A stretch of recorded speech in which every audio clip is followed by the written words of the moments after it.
پھر اللہ تعالیٰ نے تشبیہ دی ہے نساؤکم حرث لکم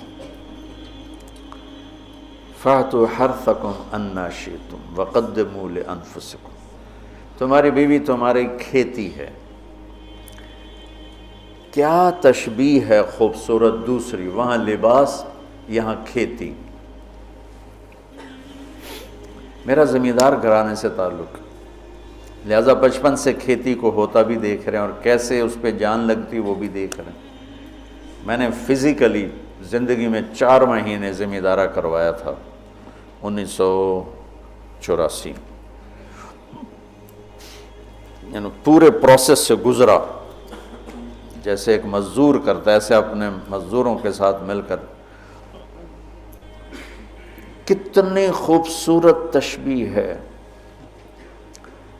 فصل کو ڈنڈے مارتے ہیں، کپاس کو دیکھا کوئی ذمہ دار ڈنڈوں سے کوٹ رہا ہو یا گالیاں دے رہا ہو، آم کے پودے کو لتر مارو تو پھل ہی نہیں دیتا، تیری بلانے جی۔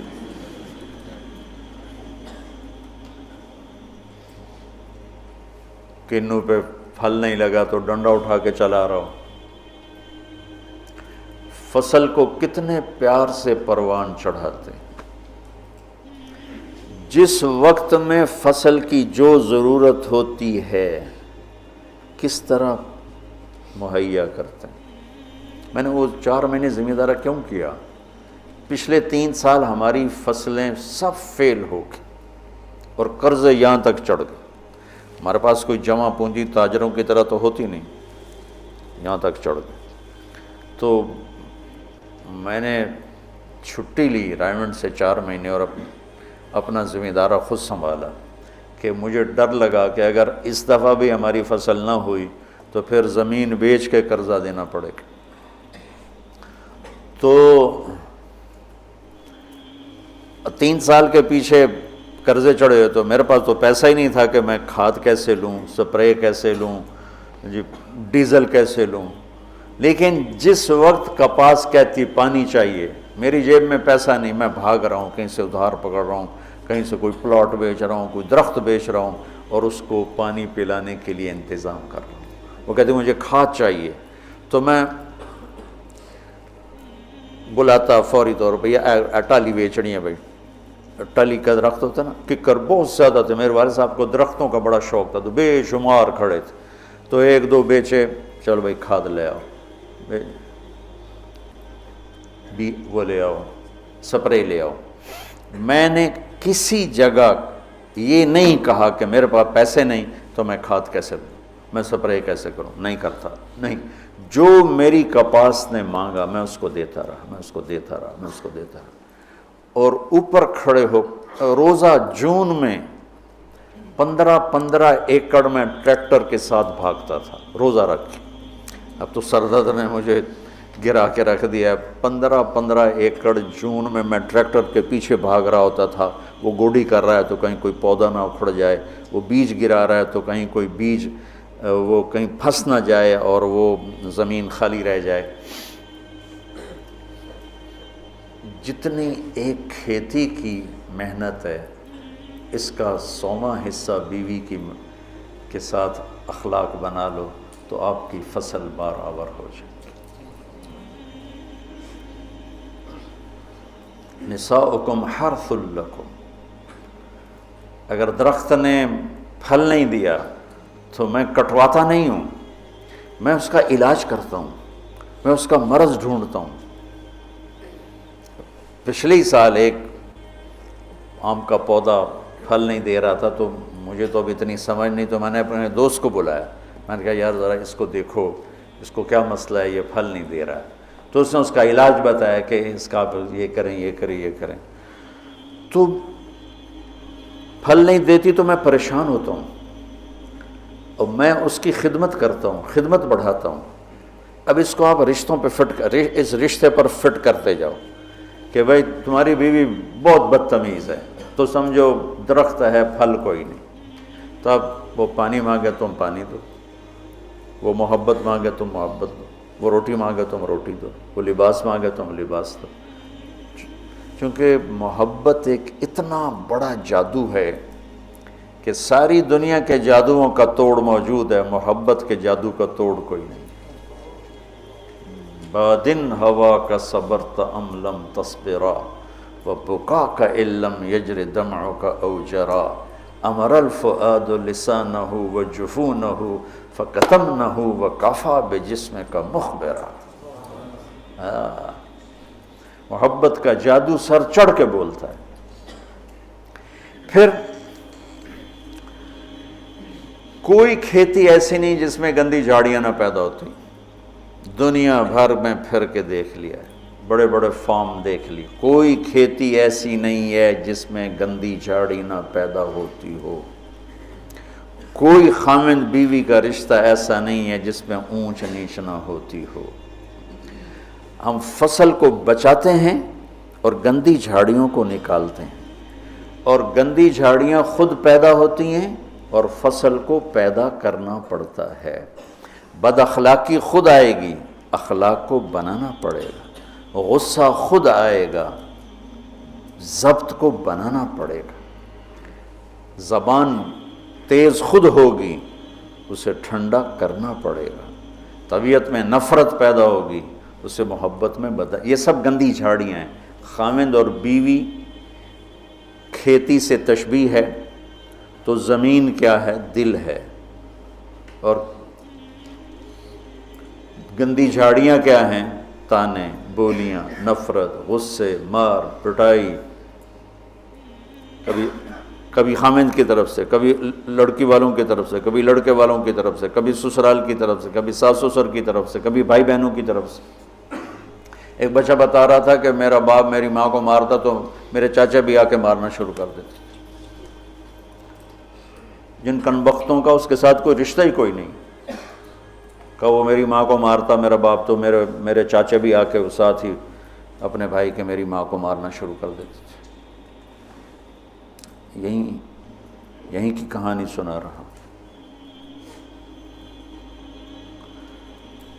تو گندی جھاڑیوں سے پاک کوئی فصل نہیں ہو سکتی، انہیں مارنے کے لیے الگ دوائیں ہیں، الگ محنت ہے، الگ کوشش ہے، اور پھر آہستہ آہستہ فصل کی حفاظت ہے اور گندی جھاڑیوں کو نکالنا ہے، یہاں تک کہ فصل پروان چڑھ جاتی ہے۔ اسی طرح میرے بچوں، یہ غصہ، یہ نفرت، یہ بغض، یہ آپس کی عداوت، یہ وہ گندی جھاڑیاں ہیں، انہیں نکالنا پڑے گا۔ یہ زمین سے ہم بنے ہیں، ہمارے اندر گندگی خود جنم لیتی ہے، صفائی کو لانا پڑتا ہے، برائی خود جنم لیتی ہے، نیکی کو لانا پڑتا ہے۔ جیسے کپاس کو اگانا پڑتا ہے اور گندی جھاڑی کو مارنا پڑتا ہے، ہم مٹی سے بنے ہیں۔ مٹی کی خاصیت ہے کہ اس میں گندگی فَأَلْهَمَهَا فُجُورَهَا وَتَقْوَاهَا، فجور پہلے ذکر کیا، تقوی بعد میں ذکر کیا۔ میں اس سے یہ استنباط کرتا ہوں کہ ہمارے اندر برائی خود آئے گی، نیکی کو لانا پڑے گا، جھوٹ بولنا خود آئے گا، سچائی کو لانا پڑے گا، بخل خود آئے گا، سخاوت کو لانا پڑے گا، حرص و حوث خود آئے گا، ایثار کو لانا پڑے گا، نفرت خود آئے گی، محبت کو لانا پڑے گا، انتقام خود اٹھے گا، معاف کرنے کو لانا پڑے گا۔ یہ زندگی بھر کی زراعت کی محنت ہے۔ جاؤ کھیتوں میں جا کے دیکھو کہ ذمہ دار کیسے مٹی میں مٹی ہو رہا ہے، اور کس طرح اپنی فصل کو اولاد کی طرح پروان چڑھا رہا ہے، اور کس طرح وہ اس میں سے گندی جھاڑیوں کو آرام سے نکال رہا ہے کہ پودا نہ ہل جائے۔ میں ہاتھوں سے 15 ایکڑ کے پلاٹ اپنے ہاتھوں سے جھاڑیاں کھینچتا تھا، وہ رمبے کھرپی سے نہیں کہ کہیں کپاس کا پودا متاثر نہ ہو جائے۔ میں اس تشبیہ کو جو سمجھا ہوں، اول تو تمہیں کسی تفسیر میں یہ نہیں ملے گا جو میں تمہیں بتا رہا ہوں، میں تو اس کو زراعت سے سمجھ کے تمہیں بتا رہا ہوں، ورنہ ہر ایک نے وہ ایک مخصوص معنی میں اس کو استعمال کیا، فاتو حرثکم انا شئتم، اس کے بارے میں اقبال و ادبار میں اس کو استعمال کیا ہے۔ میں تمہیں بتا رہا ہوں کہ اس میں اللہ تعالیٰ یہ بھی بتا رہا ہے کہ کھیتی کو کیسے پالنا ہے اور کیسے پروان چڑھتی۔ سب سے پہلے اسی کو جب وہ لگ رہی ہوتی ہے تو بھاگم بھاگ، جب تک اس کا پورا پھل گھر نہیں آتا ذمہ دار چین سے نہیں بیٹھتا ہے، تو جب تک ایمان پہ خاتمہ نہیں ہو جاتا اس رشتے کی حفاظت، اس کو پانی دینا، اس کو کھاد دینا، اس میں سے گندی جھاڑیوں کو نکالنا، غصے کو، حسد کو، بغض کو، لڑائیوں کو۔ جب اللہ تمہارے گھر بنا دے تو کانوں میں ڈانٹ ڈال دینا، کسی کی برائی نہ سننا، خاص طور پہ اپنی بیوی کی برائی نہ سننا، کسی کی نہ سنو لیکن بیوی کی نہ سنو۔ اور بیویوں سے کہتا ہوں کہ اپنے خامند کی برائی نہ سنو۔ اب بیویوں پر شک مت کرو، شک نے کتنے گھر برباد کر دیے، بگاڑ کے رکھ دیے، تباہ کر کے رکھ دیے۔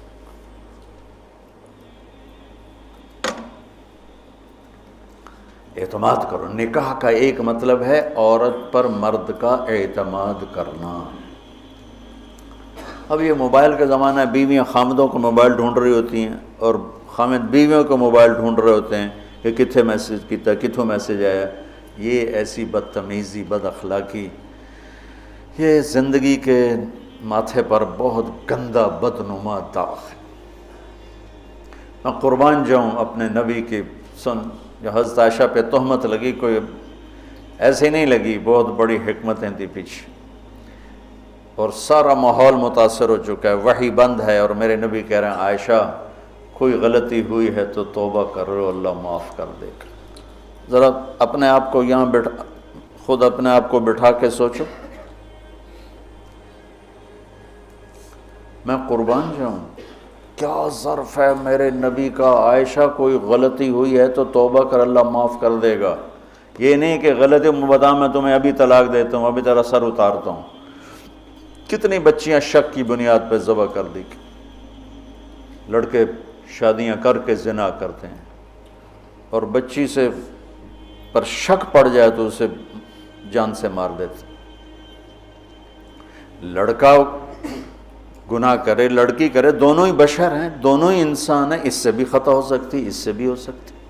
بیٹی سے خطا ہو جائے تو غیرت پہ زد پڑ گئی لہذا اسے ذبح کر دو، اور بیٹا شادیاں کر کے بھی منہ کالے کرتا رہے تو کوئی نہیں جی چھوڑ چکر۔ یہ میرے ماحول کے آگ ہے جو بھڑک رہی ہے، کسی سے بھی خطا ہو سکتی، بشر ہے، یہ بھی بشر ہے، یہ بھی بشر۔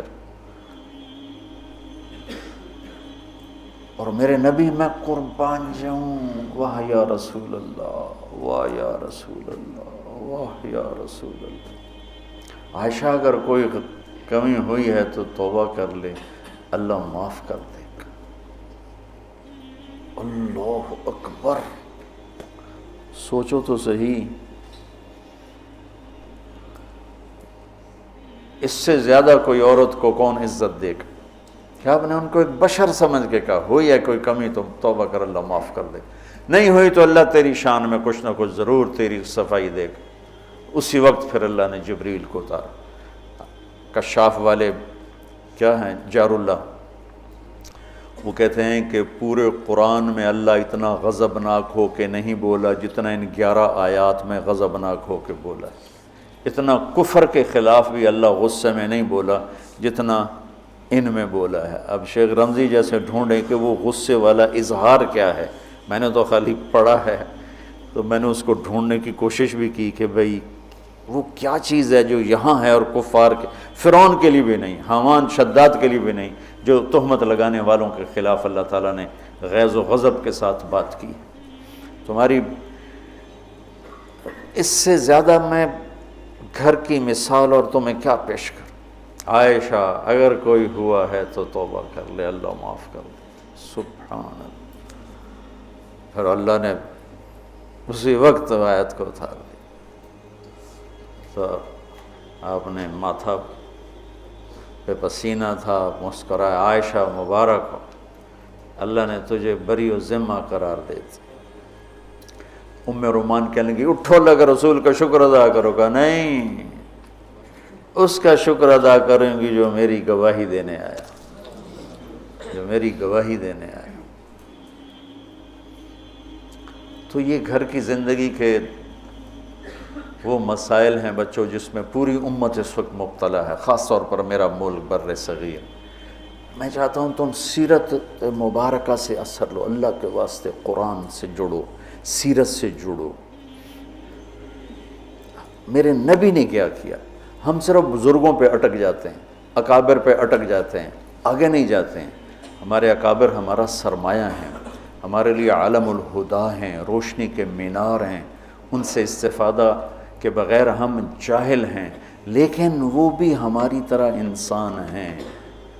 نمونہ بننے کے لیے صرف میرے نبی کی ذات ہے، صرف میرے نبی کی ذات ہے، صرف میرے نبی کی ذات۔ سیرت سے جوڑو، قرآن سے جوڑو۔ پہلا نمبر قرآن ہے، دوسرا نمبر حدیث ہے، تیسرا نمبر فقہ ہے۔ ہم نے الٹا کر دیا، پہلے نمبر پہ فقہ کو لے گئے، دوسرے نمبر پر حدیث بھی فقہی انداز میں، اور قرآن تو جلالین پڑھ کے چھٹی ہوگی، چلو۔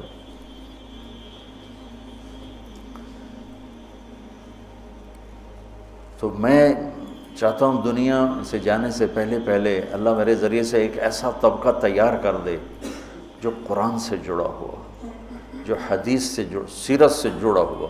ایک ہے فقہ الحدیث، فقہ السنہ، ایک ہے فقہ السیرہ۔ میں یہ چاہتا ہوں، فقہ السیرہ چاہتا ہوں۔ فقہ السنہ پہ تو بہت کام ہو چکا ہے، بخاری، مسلم، نسائی، ابو داؤد، یہ سب فقہ السنہ ہے۔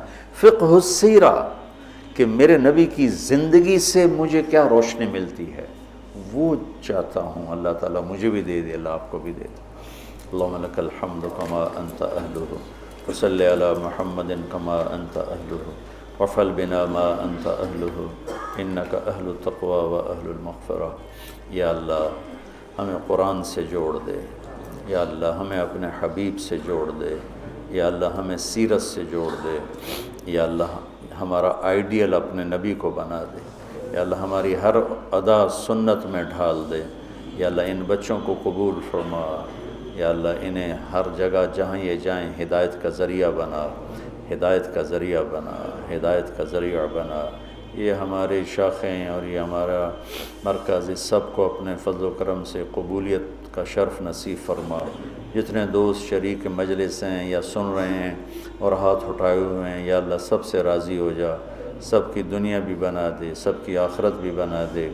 یا اللہ نہ ہم دنیا کے دکھ سہ سکتے ہیں نہ آخرت کے، ہمیں دنیا کے دکھوں سے بھی بچا، ہمیں آخرت کے دکھوں سے بھی بچا میرے مولا۔ نہ یہاں کا درد سہا جاتا ہے نہ وہاں کا، یہاں کے دردوں سے بچا، وہاں کے دردوں سے بچا میرے مولا۔ ہماری زندگی کا سب سے بہترین حصہ آخری بنا دے، ہمارے اعمال کا سب سے بہترین عمل آخری عمل بنا دے، اور جس دن تیری ملاقات ہو وہ دن ہماری زندگی کا سب سے خوبصورت دن بنا دے۔ یا اللہ تو ہمیں دیکھ کے خوش ہو جائے، ہم تجھے دیکھ کے خوش ہو جائیں۔ یا اللہ تو پوری امت پر آئے ہوئے مصیبتوں کے بادل ہٹا دے۔ یا اللہ پوری دنیا کے فرائض کو زیر و زبر فرما دے، پوری دنیا کے شداد، حامان، قارون کو عبرت کا نشان بنا دے، اور پوری دنیا کے انسانوں کے لیے یا اللہ اسلام کا دروازہ کھول دے۔ یا اللہ ہمارے ملک کی حفاظت فرما، اسے فتنوں سے بچا، اندر باہر کے دشمنوں سے حفاظت فرما۔